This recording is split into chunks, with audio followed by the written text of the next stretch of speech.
Vice Chair Liz Cheney revealed that multiple Republican members of Congress asked for presidential pardons after January 6th. You went on Twitter and directly asked Republican Congressman Gaetz, Boebert, and Green if they were the ones who asked for pardons. Do you have a reason to believe that they were?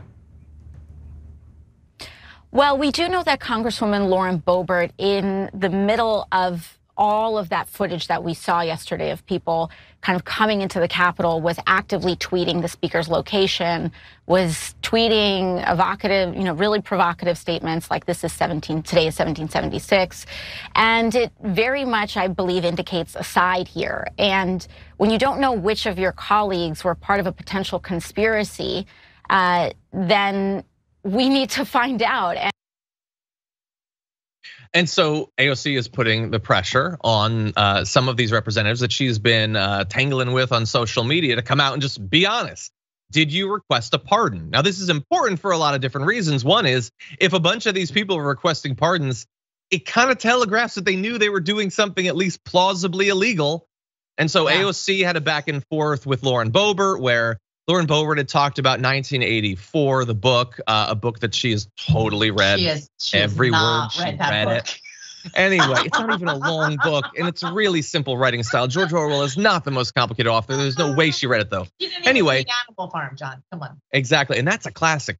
AOC tweeted to her, "Hey, quick question, Boebert. Did you ask for a pardon after tweeting the speaker's location on January 6th?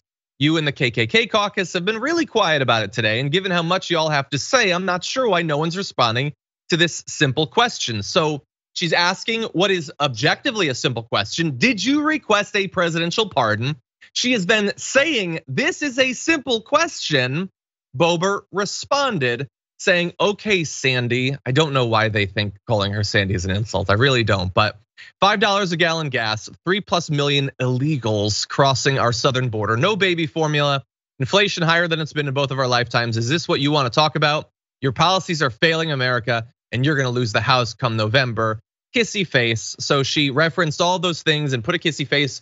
One thing you'll note she didn't do is answer the extremely simple question. Did you request a presidential pardon? If you didn't, it's super simple to say. And this is even more suspicious than it might seem, because you need to factor this in. These people are all massive liars. They could just lie about it, but they're not.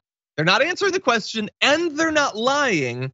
For them to not lie, there definitely has to be evidence they're worried about coming forward. So anyway, I wanna go back to just a little bit more of AOC talking about how simple it would be to respond to this question. Believe that every member of Congress should be able to answer that question. I'm happy to answer this question. I know that Representative Jerry Connolly, Representative Chellie Pingree, we are more than willing to offer that we did not seek a pardon from the White House either before or after January 6th, or frankly at any point in time. And I believe that it's a very simple question that every single member of Congress should be able to answer. Well, people like Scott Perry they're denying it. You just don't believe them? I love that answer. So he's the only person, Scott Perry's the only person that the January 6th hearing committee members have specifically identified as one who asked for a pardon. He says he didn't, but they say they have the evidence. They have said that other people did, but they haven't said who yet. And I get that, like, they want to roll out the information in the most enticing way possible, but like that's kind of a big bomb to drop and then not define it. If you have text messages, if you have phone transcripts, if you have that stuff, maybe get around to letting us know, because as we've said, it's really consequential. If these people knew that what they were doing was potentially illegal, we need to know that. It's kind of important in getting us to the DOJ actually doing something. They were excited, John. Lauren Boebert was shouting 1776 while people stormed the Capitol. They were She thought that was a prequel to 1984, by the way. Yeah. She didn't read that either. You got jokes today. It's gonna come out. And you're right. If they ask for a pardon, why'd you do it? Why'd you ask? We gotta know why. And the reason they call her Sandy is to challenge her pride about her Latinidad, because that was her nickname when she was younger. And so they go, oh, now you're Alexandria. But you were Sandy. So they do that. They try to attack who she is. Like she's not an authentic Latina.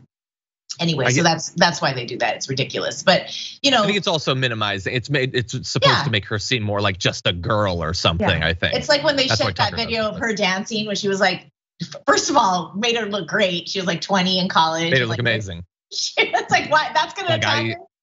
I wish I had a video like that in my past for people to leak, but regrettably I don't. So oh well. Yeah, we're gonna see it come out, John, and there's record of these pardon requests. And anytime the right brings up illegal babies, it's anytime they bring up illegal babies, you got to go like, forget it. Yeah, can I just say this is maybe an aside. I hate when people do that, and I get it. Maybe I've done it at some point. Like, don't talk about this. There's other stuff happening. But like, okay, then by that logic, why are you guys focusing on drag story time? After all, there's $5 a gallon gas, 3+ million illegals crossing our southern border, no baby formula. Then why are you talking about drag story time? Clearly, we can talk about a lot of different things. You know why? Because the country is a hellscape. There's a lot of crises to talk about, and we do have a 24/7 news cycle. So I think we can fit in a lot of concerns. That's what I would say. They've never learned what a logical fallacy is, so they aren't going to be able to have a appropriate argument or debate. Yeah. And by the way, so I will also say, I don't suspect that any of these representatives are going to be in any trouble. I mean, the January 6th committee won't even talk to them. They won't even bring them in. Like Matt Gaetz also is one of those that AOC pointed out, might have asked for a pardon. He's not answering that either. I mean, didn't Lauren Boebert bring a gun to the Capitol? Yeah, but she did, but I don't know that she did like on January 6th. No, I don't know if it was that. Who knows? I don't know, but she thinks it's okay. There's no consequences. Yeah. These are the people that get elected, and she'll probably get reelected. She will. Yeah, she's got her AR-15 at home. People are scared to not vote for her. Yeah. Anyway, I'm glad to have AOC taking it to them and raising the profile of these issues, because again, it's not just about these representatives. As we said, all of what's going on in this whole week, there's a few things that theoretically could come from it. One is just getting people to focus on this topic once again. And there are some Democrats that I think are doing it in a really like, it's just about affecting the midterms. The right says that that's what this whole thing is about. I think they're wrong, but there are some people for whom that's what this is about, is trying to influence the midterms. But for other people, including AOC, she did on the pre-show today on our YouTube channel, I talked about this. She did an Instagram live where she was talking about her fears that we're like slow walking to fascism, and a lot of people don't get it. And raising the profile. The world is watching, John. Dealing with this January 6th event, the insurrection, the world is watching. If we don't do anything about it, if we don't punish anyone for it, what does that say to us? What does it say to the world about our country? Yeah. We're not good nuts. Things. No. Not good things.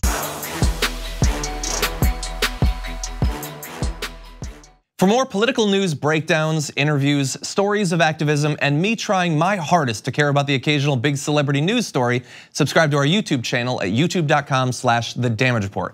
And you can ring the bell wherever it is so you don't miss anything.